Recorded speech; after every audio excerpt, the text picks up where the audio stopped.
मस्तले घुम्दो रहेछ। ए यस्तो दामी रहेछ नि, हेर्नुहोस् यस्तो दामी घुम्छ।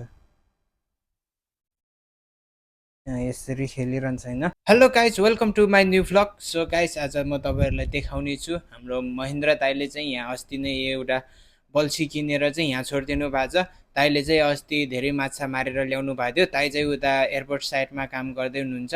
आज आउँछु भनेको अनि गाडी छुट्यो अरे, त्यही भएर आउनु भएन दाइ चाहिँ। सो गाइज, तपाईँहरूलाई देखाउने छु, दाइले चाहिँ यहीँ राखिदिनु भएको छ। यता हेर्नुहोस्, त्यो झोलाभित्र राखेको चाहिँ बल्छी हो। दाइले माछा मार्नलाई यहाँबाट होइन यहाँ आउँछ अनि दाइ चाहिँ उता माछा मार्न जानुहुन्छ छुट्टीमा आएर। सो कता जानुहुन्छ, कोसँग जानुहुन्छ थाहा छैन। उता नेपालीहरू हुनुहुन्छ, उता नेपाली साथीहरू, काम गर्ने साथीहरू पनि हुनुहुन्छ, उहाँहरूसँग जाँदो रहेछ दाइ चाहिँ। सो म तपाईँहरूलाई देखाउने छु दाइको चाहिँ यो बल्छीलाई चाहिँ, हेर्नुहोस्। सो गाइस, दाइले चाहिँ यहाँ यस्तो झोलामा राखिदिनु भएको छ। कस्तो रहेछ हेरौँ। अस्ति धेरै मारेर ल्याउनु भएको थियो दाइले, ठुलो ठुलो होइन। हेर्नुहोस् बल्छी चाहिँ यस्तो छ। कसरी हो यो? अरू केही छ यसमा हाल्ने सामान? अरू त केही छैन। ओ यो रहेछ, हेर्नुहोस् धागो नि। यो चाहिँ यसरी होइन, यो डन्डी चाहिँ उता डन्डीमा चाहिँ यो धागो बाँधेर, हेर्नुहोस् यो चाहिँ धागो रहेछ। अनि यो चाहिँ कसरी घुमाउँछ, घुमाउने चाहिँ कसरी रहेछ? यसरी यसरी कसरी घुमाइरहेको थियो? यसरी होला। यो चाहिँ धागो रहेछ, धागो। अनि यो नि धागो नै रहेछ, धागो रहेछ धेरै। दाइले चाहिँ धागो धेरै किन्नु भएको रहेछ। त्यो अरू त छैन। ए हेर्नुहोस् बल्छी, यसमा चाहिँ माछा माछा पर्ने बल्छी चाहिँ यो। हेर्नुहोस् यो चाहिँ बल्छी। अनि यहाँ चाहिँ धेरै रहेछ बल्छी चाहिँ। ए यस्तो आउँदो रहेछ, हेर्नुहोस्। यहाँ चाहिँ यो चाहिँ पुरै बल्छी छ, अम्मा कति धेरै। सो दाइ चाहिँ त्यही भएर यहाँ सधैँ यता आउँदो रहेछ छुट्टीमा होइन, माछा मार्नलाई। यो चाहिँ यो फाल्दाखेरि भित्र जान्छ नि त, यो फलाम रहेछ, फलामले भित्र लान्छ होइन, पानीभित्र यो बल्छीहरू लान्छ अनि मस्तले माछाहरू पर्छ होला। अरू के छ? सो गाइस यति रहेछ। यो चाहिँ धागो धागो हेर्नुहोस्, यो एउटाको चाहिँ धागो सकि नै ला रहेछ दाइले धेरै खेलेर। यो चाहिँ कस्तो दामी छ होइन, कतिमा किन्नु भएको दाइले देख्न सक्नुहुन्छ। हेर्नुहोस् माइक जस्तो छ यो चाहिँ, तर यो कसरी घुमाउने हो? सेट होइन, यो चाहिँ कसरी सेट गर्छ यसरी होइन, यहाँबाट यहाँ छिराउने, यहाँबाट ओइ कसरी हो? यहाँबाट छिराउने, छिर्दैन त।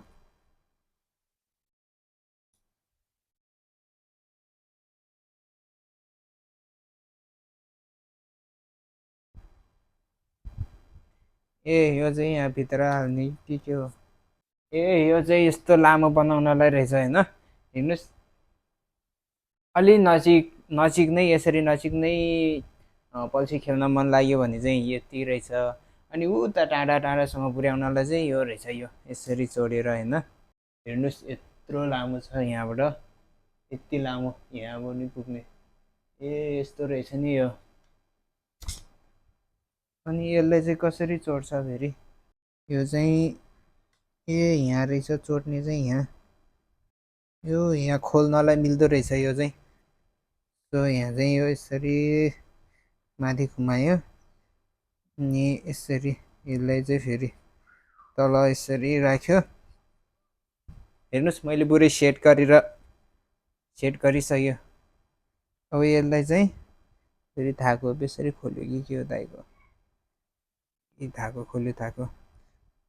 ए यस्तो यस्तो रहेछ, यस्तो दामी। सो यो धागोलाई बाँधिदिउँ। ए धागो त झन् खोल्यो त। सो यो चाहिँ यस्तो रहेछ।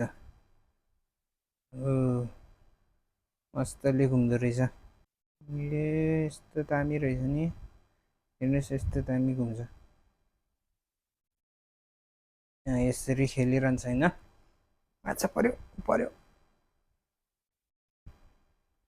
ओ यो यस्तो रहेछ, दामी रहेछ दामी। कतिमा किन्नु भएछ त अहिले? सो हो चाहिँ खोलिदिन्छु। देख्न सक्नुहुन्छ गाइस यस्तो दामी छ पल्सी चाहिँ होइन।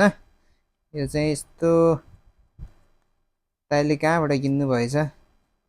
यसमा पर्छ होला सायद पैसा चाहिँ धेरै यसमा, यो धागोमा होइन, यो धागो बाँधेर यसरी घुमाउनेमा धागो धेरै खोलिएछ कि। सो गाइस देखिसक्नुभयो होला हाम्रो दाइको पल्सी। दाइले चाहिँ यहीँ छोडिदिनु भएको थियो आज आउँछु भनेर, तर गाडी छुट्यो अरे। हिजो फोन गरेको, झन् हिजो रात दाइको निम्ति नै खाना पकाइसकेको, अनि दाइ चाहिँ फेरि पछि चाहिँ आउन भ्याएन अरे। यो चाहिँ यस्तो लामो यस्तरी खेल्ने होइन, हेर्दा त यो त भाँचिन्छ जस्तो छ, भाँचिन्छ जस्तो। ठुलो ठुलो माछा पऱ्यो भने त यो त भाँचिन्छ होला, हेर्नु न यस्तो। सो यही हो गाइस, यो चाहिँ बल्छी काँटा, बल्छीको काँटा यति धेरै छ। सो राखिदिउँ यसलाई चाहिँ, अब प्याक गरिदिउँ ब्याग। सो दाइ चाहिँ यो लिएर आउनुहुन्छ यहाँ आउँदाखेरि सधैँ होइन, अनि झोला चाहिँ यहीँ छोडिदिनु भएको छ दाइले। सो यो चाहिँ दाइको पुरै पल्छी होइन, मैले चाहिँ सेट पनि गरेर देखाइसक्यो तपाईँहरूलाई। ए यो बलम राख्नै बिर्सेछ। सो गाइस यही हो दाइको पल्छी, दाइले यहाँ छोडिदिनु भएको। दाइ चाहिँ आज नि आउनु भएन। सो यहाँको मान्छेहरूले, उता काम गर्ने मान्छेहरूले चाहिँ मलाई पनि त्यो छुट्टीको दिनमा चाहिँ फिसिङ खेल्न जाऊँ भनेर भनिरहेको थियो। अनि मेरो चाहिँ फेरि यतै उता छुट्टी भएपछि यता सुपर मार्केटमा बोलाइहाल्छ काम गर्नलाई, अनि त्यही भएर म चाहिँ जान भ्याएन। नत्र भने चाहिँ अस्ति नै चमचम भनिरहेको थियो उताको मान्छेहरूले, त्यो फिसिङ खेल्नलाई चाहिँ पैसा तिर्नु पर्दो रहेछ होइन। एक दिन कति दिन खेल्छ त्यही अनुसारको पैसा तिर्नु पर्दो रहेछ। अनि त्यहाँको साथीहरूले चाहिँ एक दिन पस्ने गरी जाउँ भनेर भनिरहेको थियो, उनीहरू सबै जाने अरे। अनि पैसा चाहिँ त्यहाँ एउटा म्यानेजर छ हाम्रो उता काम गर्ने होइन, हाम्रो म्यानेजर छ, अनि उहाँले तिर्दिनुहुन्छ पैसा चाहिँ। त्यो फिसिङको आहाराहरू होला नि त होइन, त्यसको निम्ति। अनि खानेसानी चाहिँ उहाँले तिर्नुहुन्छ, हामी चाहिँ त्यहाँ गएर त्यो टिकटको कति लाग्छ भनिरहेको थियो। सो त्यो पैसा तिर्ने अनि जाने मात्रै हामी चाहिँ फिसिङ खेल्न जाऊँ भनेर भनेको साथीहरूले भन्नुभएको थियो। तर म चाहिँ जान भ्याएन, कुनै दिन जाउँला, कुनै दिन होइन, एक दिन जाने छु, कस्तो हुँदो रहेछ हेरौँ।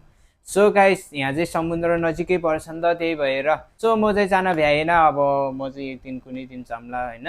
सो गाइस देखिसक्नुभयो होला होइन, ताईको पल्छी चाहिँ यही हो, ताईले किन्नु भएको पल्छी यही हो। ताईले चाहिँ यहीँ छोडेर जानु भएको छ। अब अर्को हप्ता आउनुहुन्छ होला ताई चाहिँ सायद। अनि हामी चाहिँ फेरि छुट्टी नै हुँदैन कि ताई आउने बेलामा चाहिँ होइन, बुधबार आउनुहुन्छ ताई चाहिँ। ताईको चाहिँ बुधबार छुट्टी छ, अनि हामी चाहिँ बुधबारदेखि चाहिँ फेरि बेलुका पनि काम हुन्छ, राति पनि काम हुन्छ हाम्रो चाहिँ 9:30 बजीसम्म। त्यही भएर म चाहिँ जानै पाउँदैन ताई आउँदाखेरि होइन, नत्र भने चाहिँ जान मन थियो ताईसँग यसो घुम्नलाई।